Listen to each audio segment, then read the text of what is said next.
మీరు అది కూటమిలో అది సమంజసం కాదు.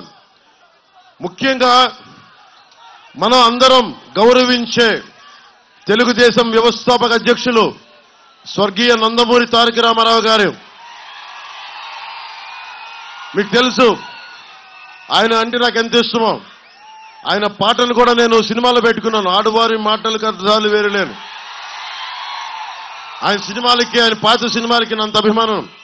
అలాంటి వ్యక్తికి మహోన్నతునికి పుట్టిన ఆయన కుమార్తెని వల్లభనేని వంశీ గారు ఆ రోజున నాకు అసెంబ్లీలో మాట్లాడడం చాలా బాధ కలిగించింది.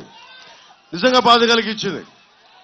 అరే, మీకు చంద్రబాబు గారితో విభేదాలు ఉండటం వేరు, లోకేష్ గారితో విభేదాలు ఉండటం వేరు, కానీ వచ్చి నిజంగా పాపం భువనేశ్వరి గారిని ఆ విధంగా కించపరిచేలా మాట్లాడటం నాకు చాలా చాలా బాధ కలిగించింది. జనసేన ఊహించుకోండి, భువనేశ్వరి గారిని అంటే నా సోదరుని అన్నట్టే, భువనేశ్వరి గారిని అన్నట్టు నా సోదరుని అన్నట్టే. ఎందుకంటే మన ఆడపడుచులకి, అక్కడున్న దూరాన ఉన్న ఆడపడుచులకి, అక్క చెల్లెళ్ళకి అందరికీ గౌరవం ఇచ్చేది జనసేన పార్టీ.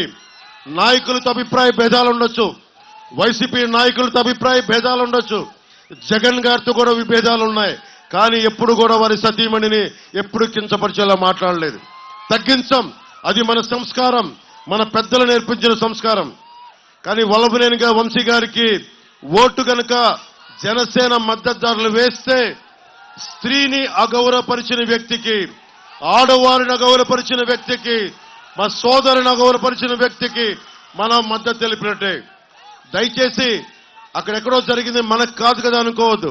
ఒకసారి ఆ నైజం ఉన్నవాళ్ళు ఆడపడుచుని ఎక్కడైనా సరే అగౌరవపరిచే వాళ్ళు ఎక్కడైనా ఇంకెవరైనా అగౌరవపరుస్తారు. మీ కుటుంబ సభ్యుల్ని అగౌరవపరచచ్చు, మీ అక్క చెల్లిని అగౌరవపరచచ్చు. సరైన వ్యక్తిని ఎంచుకోవడం చాలా చాలా అవసరం. యార్లగడ్డ వెంకట్రావు గారు బూతులు తిట్టడం రాదు. ఆయన చేసిన తప్పల్లా సంస్కారంగా ఉండటం, గౌరవ మర్యాదలతో ఉండటం, రాజకీయాన్ని రాజకీయ విధానాలతో చూడటం, రాజకీయ విభేదాలుంటే పద్ధతిగా మాట్లాడటం, విమర్శించడం, అంతేకాని దిగజారిపోయి బూతులు తిట్టడం, నీచంగా దిగజారడం ఆయన తెలీదు. ఆయన చేసిన తప్పదే. పోయినసారి కూడా 2019లో చాలా 200-300 ఓట్ల తేడాతో ఓడిపోయారు. కానీ జనసేన మనలాగా ఆయన పారిపోలా నిలబడ్డారు. ఓడిపోయినా కానీ ఇదే నియోజకవర్గం ప్రజల కోసం బలంగా ఉన్నారు. ఎన్ఆర్ఐ వెళ్ళిపోయి ఉండొచ్చు, అమెరికాకి వెళ్ళిపోయి ఉండొచ్చు, సుఖంగా ఉండొచ్చు, కానీ లేదు, నిలబడాలి, మన నియోజకవర్గానికి ఓడినా నిలబడాలని చెప్పి పార్టీని కూడా వదల్లా. అలాంటి వ్యక్తిని నువ్వు మాట్లాడితే పవన్ కళ్యాణ్ గారిని తిట్టు, చంద్రబాబు గారిని తిట్టు, పవన్ కళ్యాణ్ తిట్టు, వాళ్ళ ఇంట్లో వాళ్ళని తిట్టు అంటే అది నా సంస్కారం కాదు. నేను అలాంటి దిగజారుడు పనులు చేయలేను. అన్ని మాటలందుకు ఆయన ఆత్మాభిమానంతో, ఆత్మగౌరవంతో బయటకు వచ్చేశారు. అలాంటి వ్యక్తికి ఈ రోజున నేను 2 చేతులెత్తి మీకు ఆర్థిస్తున్నాను, అభ్యర్థిస్తున్నాను. ముఖ్యంగా జనసేన మద్దతుదారులకి బాధ్యత మన మీద ఉంది, మన మీద బాధ్యత ఉంది. నేను తగ్గి మిమ్మల్ని అందరినీ గెలిపించదనుకున్నాను. ఇక్కడ నేను తగ్గాను. ఎందుకు తగ్గానంటే రేపొద్దున ఈ రోజున ఇప్పుడు మన గన్నవరం నియోజకవర్గం నుంచి ప్రజాప్రతినిధులు, విద్యావంతులు, సామాజికవేత్తలు నాకు ఒక విజ్ఞాపన పత్రాన్ని ఇచ్చారు. దాంట్లో ముఖ్యంగా వాళ్ళు అడిగింది ఒకటే, మీ అందరి భవిష్యత్తు కోసం అడిగారు. బందర్ పోర్ట్ని అభివృద్ధి చేయమని చేయండి. Machilipatnam to Kalluru bypass NH 216 హైవేని ఏర్పాటు చేయండి. చట్ట ప్రకారం భూములు కోల్పోయిన వారికి నష్టపరిహారం ఇప్పించండి. గన్నవరం ఎయిర్పోర్ట్స్ కోసం సేకరించిన భూములకి ల్యాండ్ పూలింగ్ లో అమరావతిలో ప్లాట్లు కేటాయించండి, కౌలు బకాయిలు ఇప్పించండి అడుగుతా ఉన్నారు. అలాగే బ్రహ్మలింగయ్య చెరువుని రిజర్వాయర్ గాను ఉన్న ఎమ్మెల్యే మనకి బ్రహ్మలింగయ్య చెరువుని మట్టి దవ్వేశారు.